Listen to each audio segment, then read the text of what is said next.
ನಮಸ್ಕಾರ ವೀಕ್ಷಕರೇ, ದಿನದ ಸುದ್ದಿಗೆ ಸ್ವಾಗತ. ನಾನು ಶ್ವೇತಾ ಕಲಖಣಿ. ನನ್ನ ಹೆಂಡತಿ ಮನೆಯಲ್ಲಿ ಅಡುಗೆನೇ ಮಾಡ್ತಾ ಇಲ್ಲ, ನಾನು ವಿಚ್ಛೇದನ ಕೊಟ್ಟು ಬಿಡ್ತೀನಿ, ನನಗೆ ಡಿವೋರ್ಸ್ ಕೊಟ್ಬಿಡಿ, ಇವಳಿಂದ ನನಗೆ ಸಾಕಾಗೋಗ್ಬಿಟ್ಟಿದೆ ಅಂತ ಹೇಳಿ ಹೈಕೋರ್ಟ್ ಮೆಟ್ಟಿಲೇರಿದಂಥ ವ್ಯಕ್ತಿಯೊಬ್ಬನಿಗೆ ನ್ಯಾಯಾಧೀಶರು ಬುದ್ಧಿ ಹೇಳಿದ್ದಾರೆ. ಅಡುಗೆ ಕೆಲಸನ ನಿನ್ನ ಹೆಂಡತಿ ಒಬ್ಬಳೇ ಮಾಡಲಿಕ್ಕೆ, ನಿನ್ನ ಹೆಂಡತಿ ಮನೆ ಕೆಲಸದವಳ, ನಿನ್ನ ಸಂಗಾತಿ, ನೀನು ಹೋಗಿ ಅಡುಗೆ ಕೆಲಸ ಮಾಡು, ತಪ್ಪೇನಿದೆ ಅಂತ ಹೇಳಿ ಬುದ್ಧಿವಾದವನ್ನು ಹೇಳಿದೆ.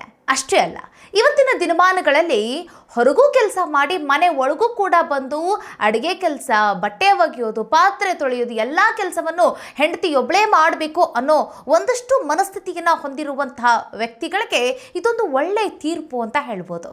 ಹಾಗಾದರೆ ಬನ್ನಿ, ನ್ಯಾಯಾಧೀಶರು ಆ ವ್ಯಕ್ತಿಯೊಬ್ಬನ ಜೊತೆಗೆ ಯಾವ ರೀತಿಯಾಗಿ ಮಾತನಾಡಿದ್ರು ಮತ್ತು ಈ ವ್ಯಕ್ತಿ ಹೆಂಡತಿಯ ವಿಚಾರವಾಗಿ ಏನೆಲ್ಲ ದೂರುಗಳನ್ನು ಕೊಟ್ಟಿದ್ದಾನೆ, ಎಲ್ಲದರ ಬಗ್ಗೆಯೂ ಕೂಡ ಮಾತಾಡ್ತಾ ಹೋಗೋಣ. ವಿಡಿಯೋನ ಅಂತ್ಯದವರೆಗೂ ನೋಡಿ. ವಿಡಿಯೋ ಇಷ್ಟ ಆಗಿದ್ರೆ ಲೈಕ್, ಶೇರ್, ಕಾಮೆಂಟ್, ಸಬ್ಸ್ಕ್ರೈಬ್ ಮಾಡೋದನ್ನು ಮರಿಬೇಡಿ.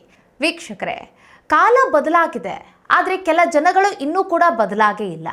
ಹೆಂಡತಿನೇ ಕೆಲಸ ಮಾಡಬೇಕು, ಪಾತ್ರೆ ತೊಳಿಬೇಕು, ಅಡುಗೆ ಮಾಡಬೇಕು, ಕಸ ಹೊಡಿಬೇಕು, ನೆಲ ಒರೆಸ್ಬೇಕು, ವಾಶ್ರೂಮ್ ತೊಳಿಬೇಕು, ಟಾಯ್ಲೆಟ್ ರೂಮ್ ಕ್ಲೀನ್ ಮಾಡಬೇಕು, ಎಲ್ಲವೂ ಕೂಡ ಹೆಂಡತಿ ಹಣೆ ಪಟ್ಟಿಗೆ ಕಟ್ಟಿರುವಂತಹ ಗಂಡಸರು. ಕೆಲವೊಂದಷ್ಟು ಜನ, ಎಲ್ಲರೂ ಕೂಡ ಅಲ್ಲ ನೋಡಿ. ಆಕೆ ಒಬ್ಬಳೇ ಅಡುಗೆ ಮನೆಯಲ್ಲಿ, ಆಕೆ ಒಬ್ಬಳೇ ಕೆಲಸ ಮಾಡಬೇಕು, ಆಕೆ ಒಬ್ಬಳೇ ಅಡುಗೆ ಮಾಡಬೇಕು, ಈ ರೀತಿಯಾದಂಥ ಮನಸ್ಥಿತಿಗಳು.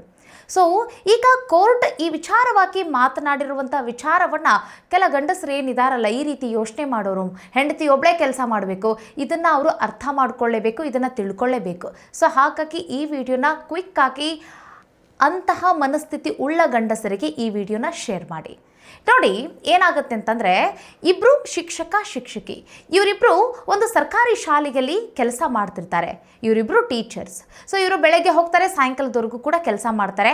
ಸಾಯಂಕಾಲ ಮನೆಗೆ ಬಂದಾದಮೇಲೆ ಮತ್ತೆ ಕೆಲಸ ಮಾಡಬೇಕಲ್ಲ, ಮನೆಯಲ್ಲಿ ಕಸ ಹೊಡಿ, ಪಾತ್ರೆ ತೊಳಿ, ಮತ್ತು ಅಡುಗೆ ಮಾಡು, ಈ ರೀತಿಯಾದಂಥ ಕೆಲಸಗಳು ಸಹಜವಾಗಿ ಇರುತ್ತೆ. ಸೊ ಈ ಸಮಯದಲ್ಲಿ ಪತಿರಾಯನ ಪ್ರಶ್ನೆ ಏನು ಅಂತಂದರೆ, ಅಡುಗೆ ಮಾಡಿ ನೀನು ಅಂತ ಹೇಳಿ ಶಿಕ್ಷಕಿಯಾದಂಥ ಹೆಂಡತಿ ಏನು ಮಾಡ್ತಾರೆ, ಪ್ರತಿದಿನ ನಾನೇ ಮಾಡ್ತಾ ಇದ್ದೇನೆ, ನೀವು ಮಾಡಿ, ನನ್ನ ಜೊತೆಗೆ ನೀವು ಕೂಡ ಸಹಕಾರ ಕೊಡಿ ಅಂತ ಹೇಳಿ ಕೇಳಿದ್ದಾರೆ ಅವರು. ನಾನು ಯಾಕೆ ಮಾಡಬೇಕು? ಹೆಂಡತಿ ನೀನಿದೆಯಲ್ಲ, ನೀನು ಮಾಡಬೇಕು, ನಿನ್ನನ್ನೇನಕ್ಕೆ ಮದುವೆ ಆಗಿದ್ದೀನಿ, ನೀನು ಅಡುಗೆ ಮಾಡಬೇಕು, ನೀನು ಅಡುಗೆ ಮಾಡಿ ನನಗೆ ಹಾಕಬೇಕು ಅನ್ನೋ ರೀತಿಯಾಗಿ ಮಾತನಾಡಿದ್ದಾರೆ. ಸೊ ಅಲ್ಲಿ ಹೆಂಡತಿ ಸ್ವಲ್ಪ ವಿದ್ಯಾವಂತೆ ಮತ್ತು ಬುದ್ಧಿವಂತೆ ಆಗಿರೋ ಕಾರಣಕ್ಕಾಗಿ ಇಬ್ಬರೂ ಸೇರಿ ನಾವು ಕೆಲಸ ಮಾಡ್ತಾ ಇದ್ದೀವಿ ಹೊರಗಡೆ, ಹಾಗಾಗಿ ಇಬ್ಬರೂ ಸೇರಿ ಮನೆಯಲ್ಲೂ ಕೂಡ ಕೆಲಸ ಮಾಡೋಣ ಅಂತ ಹೇಳಿ ಅವ್ರು ಹೇಳಿದ್ದಾರೆ.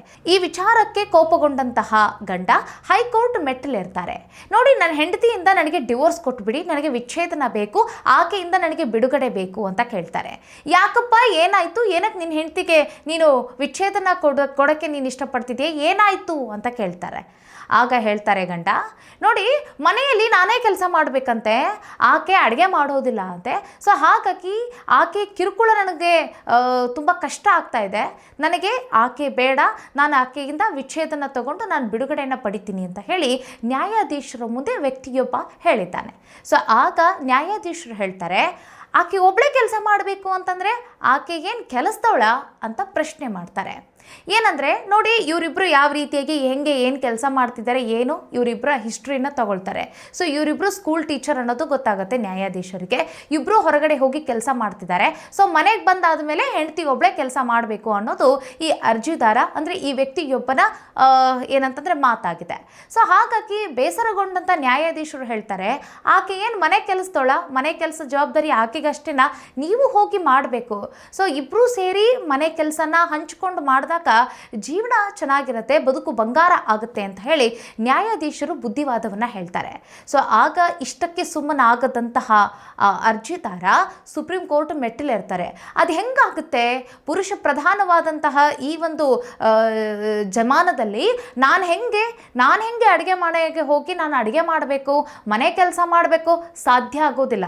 ನಾನು ಅಡುಗೆ ಮಾಡೋದಿಲ್ಲ, ಆಕೆ ಮಾತ್ರ ಅಡುಗೆ ಮಾಡಬೇಕು, ಆಕೆದೇನೇ ಇದ್ರೂ, ಆಕೆ ಏನೇ ಕೆಲಸ ಮಾಡಿದ್ರು, ಅದೆಷ್ಟೇ ಸುಸ್ತಾಗಿ ಆಕೆನೇ ಅಡುಗೆ ಮಾಡಬೇಕು, ನಾನು ಅಡುಗೆ ಮಾಡೋದಿಲ್ಲ ಅನ್ನೋ ರೀತಿಯಾಗಿ ಮನಸ್ಥಿತಿನ ಇಟ್ಕೊಂಡು ಸುಪ್ರೀಂ ಬಾಗಿಲನ್ನು ತಟ್ಟಿದ್ದಾರೆ.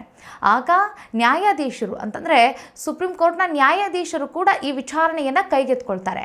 ಆಗ ಹೇಳ್ತಾರೆ, ತಪ್ಪೇನಿದೆ, ಗಂಡಸು ಮನೆ ಕೆಲಸ ಮಾಡೋದ್ರಲ್ಲಿ ತಪ್ಪೇನಿದೆ? ಹೆಂಡತಿಯ ಜೊತೆಗೆ ಕೈ ಜೋಡಿಸಿ ಕೆಲಸ ಮಾಡಿಕೊಂಡು ಜೀವನನ ಚೆನ್ನಾಗಿ ತಗೊಂಡು ಹೋಗೋದ್ರಲ್ಲಿ ತಪ್ಪೇನಿದೆ?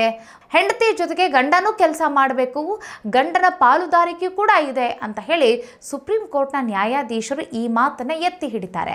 ಆಗ ವ್ಯಕ್ತಿಯೊಬ್ಬ ಇನ್ನೂ ಕೂಡ ಬೇಸರದಲ್ಲೇ ಇದ್ದಾನೆ, ಇನ್ನೂ ಕೂಡ ಅಸಮಾಧಾನದಲ್ಲೇ ಇದ್ದಾನೆ. ಅಂದರೆ ಇವರಿಬ್ಬರ ವಿಚಾರಣೆಗಿಂತ ಈಗ ಸದ್ಯಕ್ಕೆ ನ್ಯಾಯಾಧೀಶರು ಮುಂದೂಡಿದ್ದಾರೆ. ಇವರಿಬ್ಬರನ್ನು ಕೂಡ ಕೋರ್ಟ್ಗೆ ಕರೆಸಿ ಇದರ ಬಗ್ಗೆ ಒಂದು ತೀರ್ಪನ್ನು ತೆಗೆದುಕೊಳ್ಳಲಾಗುವುದು ಅಂತ ಹೇಳಿ ಈ ಒಂದು ವಿಚಾರಣೆಯನ್ನು ಸದ್ಯಕ್ಕೀಗ ಮುಂದೂಡಿದ್ದಾರೆ. ವೀಕ್ಷಕರೇ, ಈಗ ನಿಮ್ಮ ಅನಿಸಿಕೆಯನ್ನು ತಿಳಿಸಿ.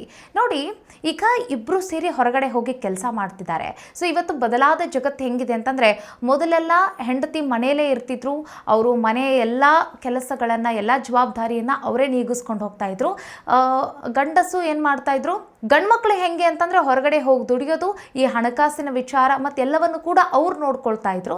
ಸೊ ಈ ರೀತಿಯಾಗಿ ನಡೀತಾ ಇತ್ತು. ಸೊ ಇವತ್ತು ಹೆಂಗಾಗಿದೆ ಅಂತಂದರೆ, ನಮ್ಮ ಆರ್ಥಿಕ ಪರಿಸ್ಥಿತಿ ಸುಧಾರಿಸಬೇಕು ಅನ್ನೋ ಒಂದು ಕಾರಣಕ್ಕಾಗಿ ಗಂಡನ ಜೊತೆಗೆ ಹೆಂಡತಿನೂ ಕೂಡ ಸಾಥ್ ಕೊಟ್ಟು ಇವತ್ತು ಆಕೆನೂ ಕೂಡ ತನಗಾದಷ್ಟು ಕೆಲಸವನ್ನು ಮಾಡ್ತಾ ಇರೋದನ್ನು ನೀವು ನೋಡ್ತಾ ಇದ್ದೀರಿ. ಸೊ ಇಲ್ಲಿ ಗಂಡನ ಜೊತೆಗೆ ತಾನೂ ಕೂಡ ಹೊರಗಡೆ ಹೋಗಿ ದುಡಿತಾ ಇದ್ದಾಳೆ. ಇದೊಂದು ಒಳ್ಳೆ ಬೆಳವಣಿಗೆ. ಇದನ್ನು ನಾವು ಅಪ್ರಿಷಿಯೇಟ್ ಮಾಡಬೇಕು, ಇದನ್ನು ಶ್ಲಾಘಿಸಬೇಕು. ಇಂತಹ ದಿನಮಾನಗಳಲ್ಲಿ ಇಲ್ಲೊಬ್ಬ ವ್ಯಕ್ತಿ ಆಕೆನೂ ಕೂಡ ಕೆಲಸ ಮಾಡಬೇಕು, ಆಕೆ ಅಡುಗೆ ಮಾಡಿ ಹಾಕಬೇಕು, ಅದು ಆಕೆಯ ಕರ್ಮ ಅನ್ನೋ ರೀತಿಯಾಗಿ ಮಾತನಾಡೋದೇನಿದೆಯಲ್ಲ, ಇದು ತಪ್ಪು, ಇದೊಂದು ಅಸಂಬದ್ಧ ಅಂತ ಹೇಳ್ಬೋದು. ಸೊ ಇದು ನಿಮ್ಮ ಅಭಿಪ್ರಾಯ ಏನು? ಕಾಮೆಂಟ್ ಮಾಡಿ. ಇನ್ನೂ ಕೂಡ ಈ ರೀತಿಯಾದಂಥ ಮನಸ್ಥಿತಿ ಉಳ್ಳ ಗಂಡಸರು ಇದ್ದಾರೆ. ಅದರಲ್ಲೂ ನಾವು ಹೋಗಿ ಈ ಗ್ರಾಮ ಪ್ರದೇಶಗಳಲ್ಲಿ ಹುಡುಕಿದ್ರೆ ತುಂಬಾ ಜನ ಸಿಗ್ತಾರೆ. ಹೆಣ್ಣುಮಕ್ಕಳು ಮನೆ ಕೆಲಸ ಮಾಡ್ಲಿಕ್ಕಾಗಿ ಅವರು ಹುಟ್ಟಿರೋದು ಅನ್ನೋ ರೀತಿಯಾಗಿ ಮಾತನಾಡುವಂತಹ ಹೆಣ್ಣುಮಕ್ಕಳೇ ನಿಮಗೆ ಸಿಗ್ತಾರೆ. ಗಂಡು ಮಕ್ಕಳು ಮಾತಾಡೋದಿಲ್ಲ ನೋಡಿ. ಗಂಡು ಮಕ್ಕಳನ್ನ ಬಿಟ್ಬಿಡಿ, ಹೆಣ್ಣು ಮಕ್ಕಳೇ ಹೆಣ್ಣಿಗೆ ಹೆಣ್ಣೆ ಆಗೋದಿಲ್ಲ ಅನ್ನೋ ರೀತಿಯಾಗಿ ಅವ್ರ ಮನೆಯಲ್ಲಿರುವಂಥ ಹಿರಿಯರು ಇರ್ತಾರೆ ನೋಡಿ, ಅತ್ತೆನೇ ಆಗಿರಲಿ ಅಥವಾ ಅಜ್ಜಿನೇ ಆಗಿರಲಿ, ಯಾರೋ ಹಿರಿಯ ನಾಗರಿಕರನ್ನ ಹೋಗಿ ನೀವು ಮಾತಾಡಿಸಿ, ಹಿರಿಯ ಮಹಿಳೆಯರನ್ನ. ಸೊ ಅವ್ರು ಮಾತನಾಡೋದು ಹೀಗೆ, ಹೆಣ್ಣು ಮಕ್ಕಳೇ ಕೆಲಸ ಮಾಡಬೇಕು, ಹೆಣ್ಮಕ್ಳೇ ಅಡುಗೆ ಮಾಡೋಕ್ಕೋದು, ಅದು ಅವ್ರ ಕೆಲಸ, ಅದು ಅವ್ರು ಪಡ್ಕೊಂಡು ಬಂದಿರೋದು ಅವರೇ ಮಾಡಿ ಹಾಕಬೇಕು ಅನ್ನೋ ರೀತಿಯಾಗಿ ಇನ್ನೊಂದು ಕೂಡ ಒಂದು ವಾಕ್ಯನ ಸೇರಿಸ್ಬಿಡ್ತಾರೆ ನೋಡಿ. ಹೆಣ್ಣು ಅದೆಷ್ಟೇ ಓದಿದ್ರೂ ಸಹಿತ ಆಕೆ ಈ ಪಾತ್ರೆ ತೊಳೆಯೋದು ನಿಲ್ಲತ್ತಾ, ಆಕೆ ಅಡುಗೆ ಮಾಡಿ ಬೇಯಿಸಾಕೋದು ನಿಲ್ಲತ್ತಾ ಅಂತ ಹೇಳಿ ಇದೊಂದು ವಾಕ್ಯನೂ ಕೂಡ ಸೇರಿಸ್ಬಿಡ್ತಾರೆ. ಸೊ ನೋಡಿ, ಹೆಣ್ಣುಮಕ್ಕಳು ಇವತ್ತು ನಿಮಗೆ ಸಹಕಾರ ಕೊಟ್ಟು ಇವತ್ತು ನಿಮ್ಮ ಆರ್ಥಿಕ ಪರಿಸ್ಥಿತಿಗೆ ಅವರು ಅರ್ಥ ಮಾಡಿಕೊಂಡು, ನಾನು ಒಂದು ಸ್ವಲ್ಪ ದುಡ್ಡನ್ನು ಜೋಡಿಸಿದರೆ, ನಾನೂ ದುಡಿದ್ರೆ ನನ್ನ ಗಂಡನಿಗೆ ಹೆಲ್ಪ್ ಆಗುತ್ತೆ, ನಮ್ಮ ಮನೆಗೆ ಹೆಲ್ಪ್ ಆಗುತ್ತೆ ಅನ್ನೋ ಒಂದು ಕಾರಣಕ್ಕಾಗಿ ಅವರು ಬದಲಾಗಿ ಅವರು ಇವತ್ತು ದುಡಿಲಿಕ್ಕೆ ಹೊರಗೆ ಹೋಗ್ತಾ ಇದ್ದಾರೆ ಅಂತಂದರೆ, ನೀವು ಕೂಡ ಅದನ್ನು ಅರ್ಥ ಮಾಡಿಕೊಂಡು ನನ್ನ ಹೆಂಡತಿ ನನಗೆ ಹೆಲ್ಪ್ ಮಾಡ್ತಾ ಇದ್ದಾಳೆ ಅಂತಂದರೆ ನಾನು ಕೂಡ ಆಕೆಗೆ ಹೆಲ್ಪ್ ಮಾಡಬೇಕು ಅಂತ ಹೇಳಿ ಮನೆ ಕೆಲಸ ಮಾಡೋದ್ರಲ್ಲಿ ಯಾವುದೇ ತಪ್ಪಿಲ್ಲ. ಇಲ್ಲಿ ಯಾರು ಕೂಡ ಹಣೆ ಪಟ್ಟಿನ ಕಟ್ಕೊಂಡು ಬಂದಿಲ್ಲ, ಇವ್ರು ಇದೇ ಕೆಲಸ ಮಾಡಬೇಕು, ಇವ್ರು ಇದೇ ಕೆಲಸ ಮಾಡಬೇಕು ಅಂತ ಹೇಳಿ.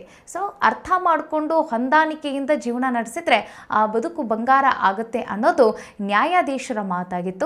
ಹಾಗೆ ನಮ್ಮ ದಿನದ ಸುದ್ದಿಯ ವ್ಯಾಖ್ಯಾನ ಕೂಡ ಅದೇ ಆಗಿದೆ. ನಿಮ್ಮ ಅಭಿಪ್ರಾಯ ಏನು? ಕಾಮೆಂಟ್ ಮಾಡಿ. ಮುಂದಿನ ವಿಡಿಯೋದಲ್ಲಿ ಸಿಗೋಣ. ನಮಸ್ಕಾರ.